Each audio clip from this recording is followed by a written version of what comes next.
Siyempre, ano rin to, sa panahon ng pandemic, mapalad ako, may kaibigan ako, his name is Anton Siete Reales, siya yung CrossFit coach ko. So sabi ko, bro, bigyan mo naman ako ng program na madaling gawin sa bahay, sa kahit anong bahay, kahit anong lugar, na hindi mo kailangan ng equipment.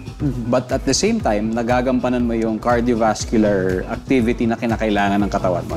So inintroduce niya sa akin to. So it's called, it's an EMOM exercise. So usually, ginagamit ang EMOM sa CrossFit. Okay. It means every minute on the minute. So sa loob ng 1 minuto, may gagawin kang isang exercise na all out hanggang matapos yung oras. And then on the second minute, magta-transition at mag-shift ka sa isa na naman. And then you'll do 4 different routines in the span of 4 minutes. So on the 5th minute, so 4 yun, 1, 2, 3, 4 exercises. On the 5th minute, dun ka lang magre-rest. So sabi niya, pwede pala yun. So kahit maiksing oras, quality yung workout na ibibigay mo sa katawan mo. So I can walk you through it. So yung una, on the 1st minute, ang gagawin ay push-ups, yung regular push-ups.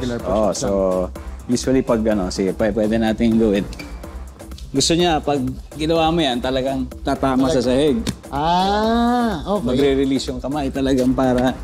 Oo. Magre-release pa yung kamay? Oo, parang gano'n yun yung gusto niya.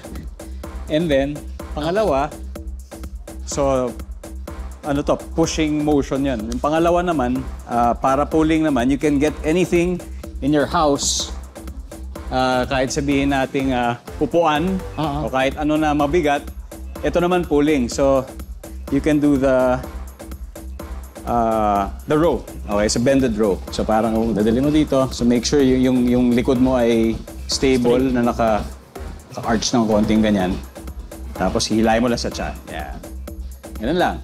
Okay. Yan. So as many as you can in 1 minute. Then after that, directly transition into the jumping squats. No resting, No resting. So yung jumping squats, so gawa ka muna ng isang matinding squat na mas maganda, the deeper the squat, the better. A deep squat. Ganyan. Tapos, tatalong ka na. Okay. So maraming ganun. So ito yung pinaka nakakapagod. Tapos yung huli, yung regular sit-ups. Ganun. So, pwedeng butterfly sit-ups na nakaganon ka. Okay. Tapos kamay dito. Plus up. Yan na. Yan. Yun. So, kung gusto mong gawin, pwede natin gawin. Sige. Pero hindi natin tatapusin siya. Sige. So, Tapusin. every minute on the minute. So, we have a timer. He has an app, by the way. Yan, may app yan. Nagamit para may So, guide. antayin natin. Maririnig mo naman yan. Sige. 3, 2, yan, go. Yan. Tapos, siyempre, at your own pace na lang. John. Mamaya, 3rd minute, hindi ka na makikipagkwentuhan. Kaya dapat pwedeng dahan-dahan lang. Usually ba ikaw doon kasabay mo? Si Miss Maya mag-workout? May time dati kasabay ko siya. Kaya sigurado pag kasama ko siya, may extra rice pagkatapos. Mapapakain ka talaga. Mapapakain ka. 9. Tapos pagdating ng 5, pwede na tayo lumipat. Okay.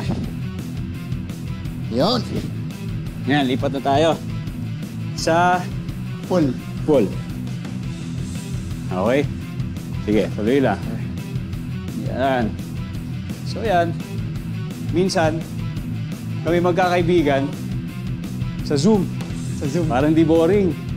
Mas nakakagana pag talaga may kasama. Saka nagkakantsawan. Nandaraya ka. Di ba? Kunwari, choppy. Nangyari, tumigil na pala.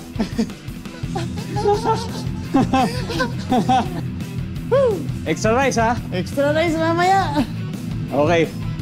And then, jumping squats. Ako, ito na po yan. Okay. And, let's go. Go.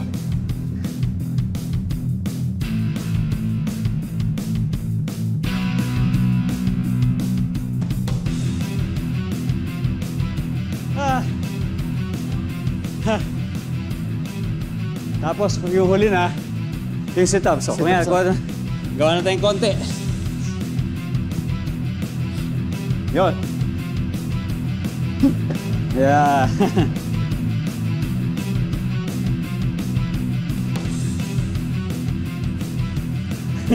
Pasensya na, Martin, ha? Okay lang. Ito yung ginagawa natin.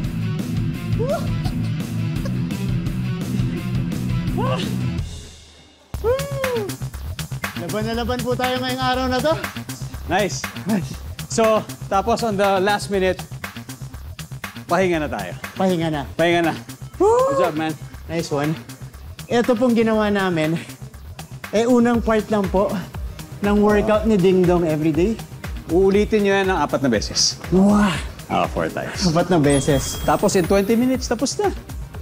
Ganun kabilis. Tapos lahat ng Lahat na yan. part mo tinamaan. Very simple. Pero yung tinuro po namin, tig-1 minuto. But once you get to try it out, oh my God, it's a lot more difficult. Sige. Dong, sa mga student athletes natin, importante ang suporta ng pamilya. Yeah. Speaking of family, si Miss Marian, gaano siya ka-supportive sa iyong fitness journey? Very. Hindi lang sa fitness journey, kundi sa lahat ng mga ginagawa ko at mga gusto kong makamit. Talagang nandyan siya on my side. So, parang halimbawa, kunyari athlete ka, kailanganin mo ng coach eh. Di ba? So, syempre, because you always have to have the mindset that you are a work in progress and that you need the proper motivation. At para sa akin, si Marian is always my motivation. So, nandyan man sa physically o wala, talagang sabi niya, sige, gawin mo yan. Kasi mamaya masarap ulam mo.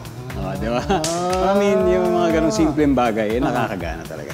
Grabe namang anchor yun na talagang pagkukunan ng strength ni Ding Dong dito. Pero yung mga athletes din natin, Ding Dong, they look up to you a lot.